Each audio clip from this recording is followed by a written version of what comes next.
এই দুনিয়ার পুরো জীবনটা এটা হচ্ছে লালসাময় একটা জীবন, লোভ, মরিচিকা, মায়াজাল। এই মায়াজালে আমরা আটকে আছি, ফলে মৃত্যুর কথা আমরা ভুলে গিয়েছি। পাগলের মতো ছুটছি, আরো টাকা লাগবে, আরো খ্যাতি লাগবে, আরো যশ লাগবে, আরো দাপট লাগবে। আমার এত টাকা দিয়ে কি হবে? এত সম্পদ দিয়ে কি হবে? এত ব্যস্ততা দিয়ে কি হবে তোমার? স্টপ, থামুন, অনেক হয়েছে। আম্মা থামুন, take a rest, take a breath and think about death. Think that you have to go back to your Lord.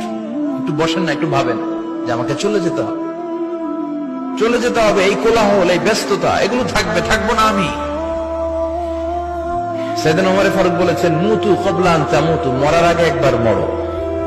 হাসিবু ক্বাবলা আন তুহাসাবু আলাইকুম, তোমার হিসাব নেওয়ার আগে তুমি একবার নিজের হিসাবটা করো না। কাগজ বের করে একটু লিখো না কি কি ভালো কাজ করছিলা, যেগুলো দিয়ে নাজাতের ওসিলা হতে পারে। 1 2 3, আর কি কি আকাম কুকাম করছো দেখো না, লিখে দেখো তোমার অবস্থাটা কি। মরার আগে একবার মরো। মরার আগে খাটের মধ্যে শুয়ে শটান করে চোখ বন্ধ করে একবার মরার ভান করে দেখেন কেমন লাগে। চোখটা বন্ধ করেন আর ভাবেন আপনি নাই, কি কি হতে পারে ভাবেন।